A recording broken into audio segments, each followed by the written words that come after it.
So the other day I talked about a very important financial concept, drawdowns, and why we want to avoid them. And in today's video, I want to put that concept to work in terms of how I use asset allocation to minimize drawdowns in my portfolio while maintaining an acceptable rate of return. Because that's what we're really trying to aim for when we are investing, is that we're trying to get the most return that we can for the least amount of risk. I think William Bernstein said that there's no return above the risk-free return if you don't take on risk. So the only way to get more returns is to take on more risk. The other saying that you may be familiar with is that diversification is the only free lunch around.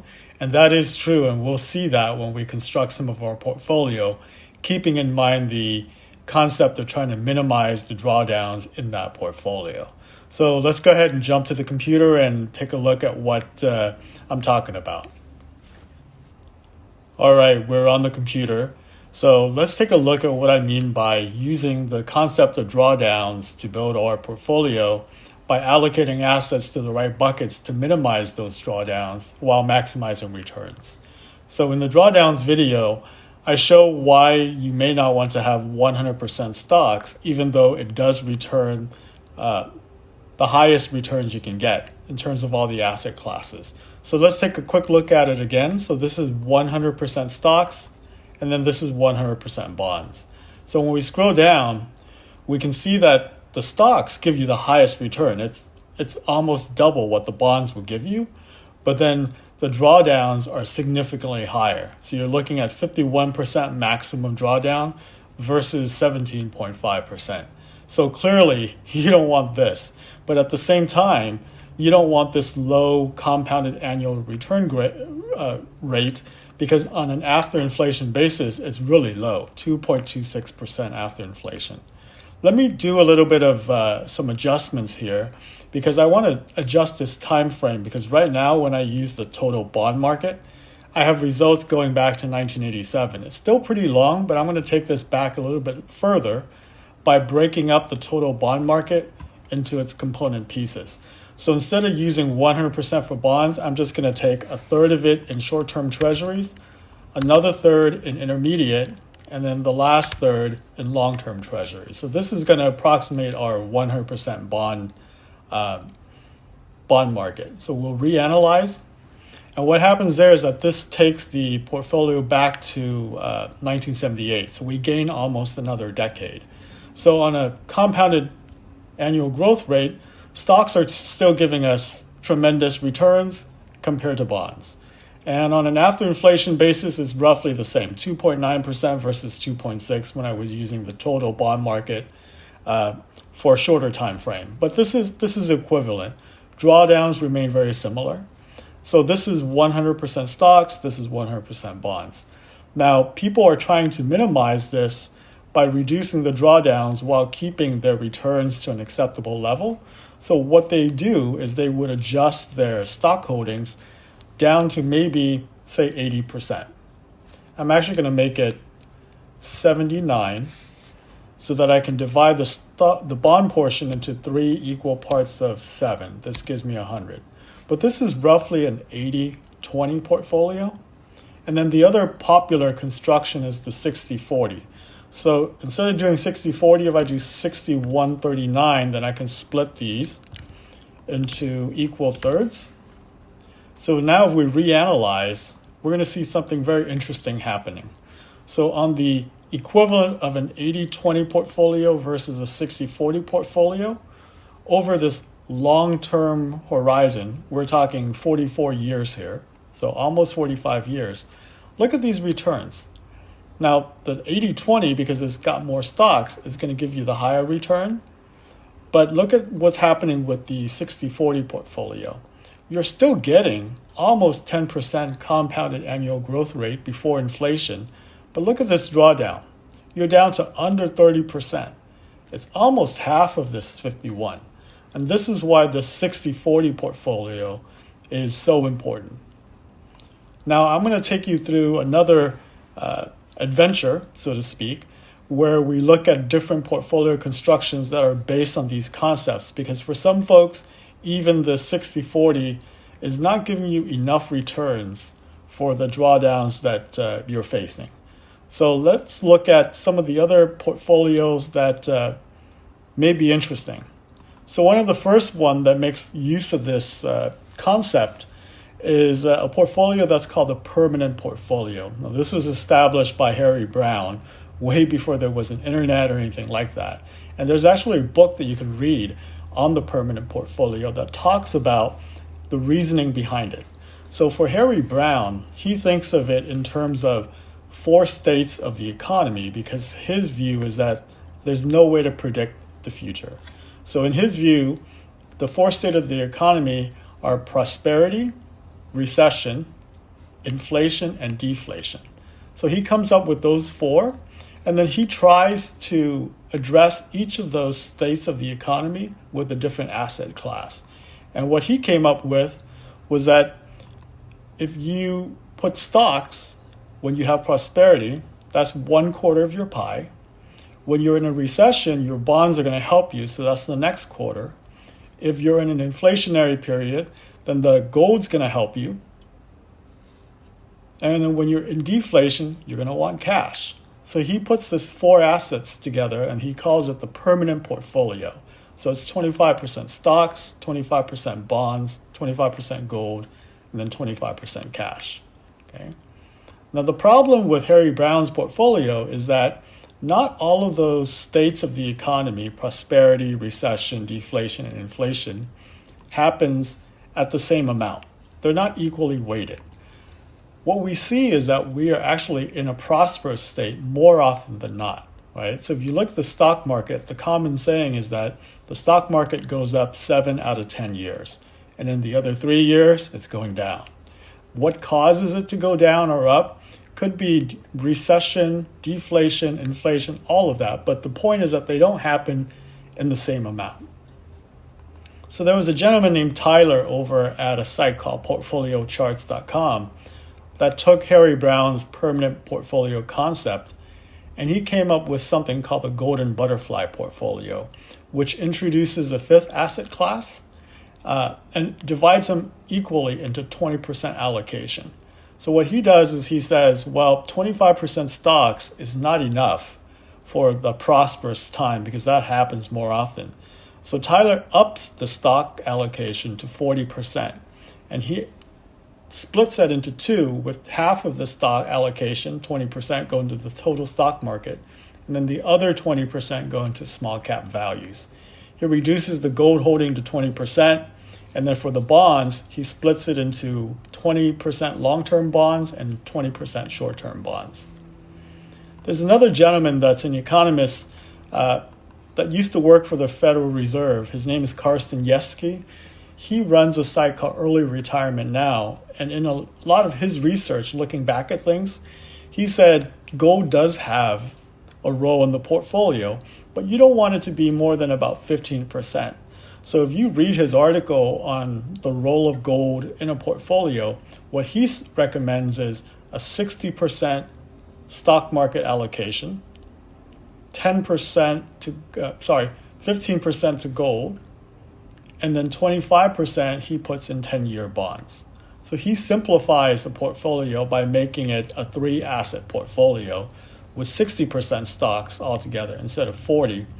And in his view, it doesn't matter if you're going to split that stock into total stock market or small cap value. Just leaving it in total stocks is good enough in his view. And then finally, we come to my portfolio, which builds off of the golden butterfly, but also what Karsten was recommended. So when you look at my portfolio allocation, you'll see that I essentially have 60% stocks, except I take 10% of that and I put it towards REIT. And then for the bonds, instead of using an intermediate bond, I use long-term bonds just to juice returns just a bit. All right, with all that background out of the way, let's get back to the computer and take a look again at how these things measure out. So here we are in Portfolio Visualizer, and Portfolio 1 is the permanent portfolio. And actually, you go to the drop down here, the little down arrow next to Portfolio 1, and you scroll down, you actually see that there is a pre-built portfolio that is called Harry Browne Permanent Portfolio. Let's put that in for now. So it's 25% US stock market, 25% long-term treasury, 25% cash, and 25% gold. Let's analyze this.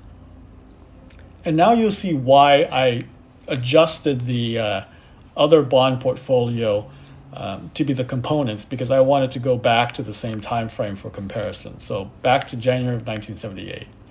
So when we do this with Harry Browne's portfolio, we see that we get a compounded annual growth rate of 7.8%, almost 8%. After inflation, it's still decent, 4.16%. So if you're thinking about the 4% rule of thumb for withdrawals in retirement, this is right up your alley. Now, the key thing with Harry Browne's permanent portfolio is if you take a look at the max drawdown, it's at 15.5% over this entire time period.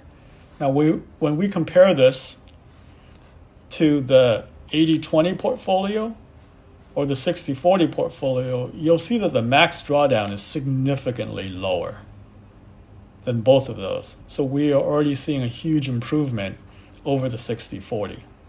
But the problem with the Harry Browne portfolio is that its return is also a lot lower. It's almost 2 full percentage points less than the 60-40. Let's go ahead and add in Tyler's Golden Butterfly portfolio to this mix. So he has 20% total stock market, 20% in small cap value. So this is his 40% stocks. He's got 20% in long-term treasury, 20% in gold, and then 20% in short-term treasury. So if we analyze this, what we see is that for the Golden Butterfly, and let me go ahead and rename these portfolios so that we can see that it's the actual portfolio. So what we do is up here where we see portfolio names, instead of using default, I'm going to click drop down and say custom. Okay, and this is going to give me the ability to name these portfolios. So I'm going to call this Golden Butterfly. All right. You're going to get this pop-up. It's pretty annoying. It works on the free accounts, but when you rename portfolio, it's just going to tell you that you need to log in. You don't need to log in or sign up or any of that. Just click close and you're fine. All right, so here we are. Harry Browne Permanent Portfolio, the 4 asset classes. Here's Tyler's Golden Butterfly, 5 asset classes divided into equal pieces. And then we scroll down and we see that the Golden Butterfly is now giving us almost 9.5% compounded annual growth rate with just a little bit higher maximum drawdown.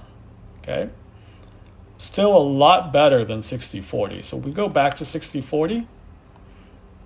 We can see that for 60-40, it's 9.8, but with this really big drawdown. Okay. You have to decide for yourself if 60-40 is good enough at 982 returns for about a 29% drawdown, or would you rather have the Golden Butterfly that's a little bit less on the returns but significantly less on the drawdowns? So I'll leave that there. Now let's go back up, and now we're going to add Karsten Jeske's recommendation. So he says just put 3 asset classes, 60% into the stock market, 15% in gold, and 25% in long-term treasury. Keep it simple. We'll call this Karsten's Jeske. Let's see how this compares. We're going to get this same pop-up. We're going to click close to get rid of it. What we see now is something very interesting. Now we're getting a CAGR that's above 10%, an inflation-adjusted return of 6.36, and max drawdown has jumped to 27%. So it's 10 points higher than Golden Butterfly, but you're getting better returns. And more importantly, when you compare that to 60-40, it does a lot better. So you're getting more returns for less drawdowns. All right. I'm going to take this concept one step further. So now that we have these, I'm going to just shift everything to the left here. So let me put 20, 20, get rid of this, 20, 20, and 20. Here we're going to do 60, 25, 15, get rid of this. And I'll call this golden butterfly.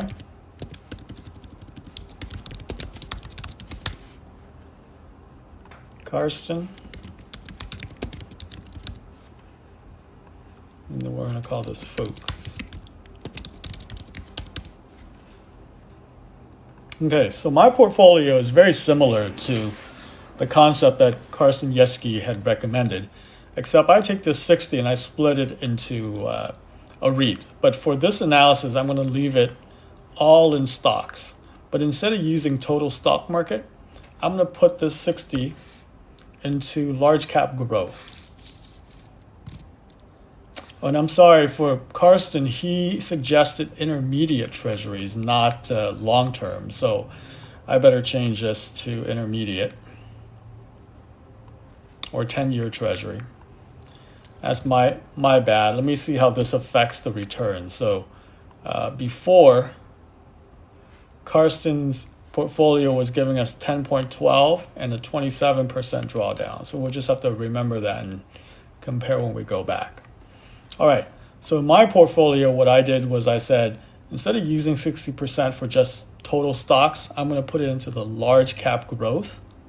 And I'm going to flip my bonds from 10-year treasury to long-term bonds and 15% gold, and I'll leave that alone. So let's analyze this and see how it compares. So before we had 10.12 for the Karger for Karsten Jeske, and we had something like 27% for the max drawdown. So this is comparable. I mean, it went down, 22 basis points, not huge. But what I do want to point out is that what happens when you switch your stocks to large cap growth is that for my portfolio, I'm up to almost 10.5% for just a very nominal increase in max drawdown. Again, if we flip this back and compare it to the 60-40, we're getting more returns for slightly less drawdown or comparable drawdown. All right, everybody still with me? Let me do one more thing here, and this is where things get controversial. So I'm going to open up a new tab of Portfolio Visualizer. And what I'm doing here is that I'm going to do the backtest allocation again, except this time I'm going to do large cap growth. I'm going to do long-term treasury. I'm going to do gold. And then I'm going to do REIT. And then for Karsten Jeske, I'm going to leave it at stock market, and he's got 10-year treasuries. All right, so let's do custom name. Yes, I know. Karsten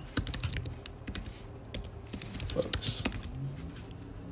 So Karsten says just do 60% stocks, 25% in your 10-year treasury, 15% gold. And I said let's do 50% in large cap growth, 10% in REIT, 15 gold, 25 in long term. Okay. We should get something comparable. The timing has changed because REIT doesn't go back that far. But we can go back to this page and change the time frame to 1994 just to make it apples to apples. So when we cut it to 1994, the returns changes. There was more recently the tech bubble crash and the Great Recession. So when you're taking it to just 1994, you get all of that more recently and it counts more, so the returns are all lower. But max drawdown is the same because these max drawdowns are happening during the the Great Recession. Okay, so that's not changing. It's just the cargo is changing. But on a comparative basis, it's still returning more returns than the golden butterfly. For more risk, yes, more max drawdown. But we'll see why I'm doing this. So when we flip to this one, okay, again, very similar, but this is where I get controversial. So I'm going to build off of this. And the reason this is controversial and where I ended up with the allocation that I use is that I specifically picked two specific representation of large cap growth and REIT that skews things in my favor. So let's go ahead and show you what I do and how it differs. This time I'm going to go and backtest a portfolio. Let's put it back to 1994 as well. Hopefully we have enough data for some of these ticker symbols. So for large cap growth, I'm going to use VUG, which is a Vanguard large cap growth. For treasuries, I'm going to use TLT. For gold, we'll just do GLD. And then for REIT, I'm going to use O. So that's mine. I'll also put in QQQ, and then a generic REIT, which is REET. All right. I bet that I'm going to get some time constraints with this, but we'll adjust the timing to see how it compares. But if you were to do, let me put in total stock market as well. Okay. Then we'll use custom name, and we know we're going to get this error, which is fine. So I'm going to say Karsten's Phuoc's generic and Phuoc's special. I don't know what else to call it. All right. So Karsten says just put 60% in total stocks. We need an intermediate 10-year, don't we? How about IEF? There we go. And then he says 25 and 15. All right, so that's Karsten. And then my generic is going to say, do a large cap at 50%, do a REIT at 10, do gold at 15, and then do long-term treasury at 25. So let's see what the time constraint is. It's 2015. Okay, so I can't use REIT for the REIT. Let me use Vanguard's VNQ.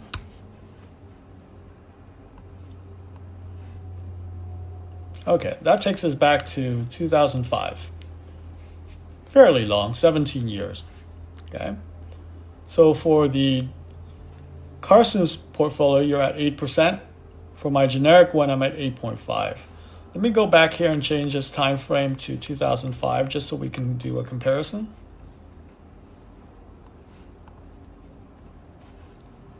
We will rerun this. And yes, the cargo is roughly in line with what is on this page, except because we're using specific ticker symbols, it's going to be slightly different, but it's in line.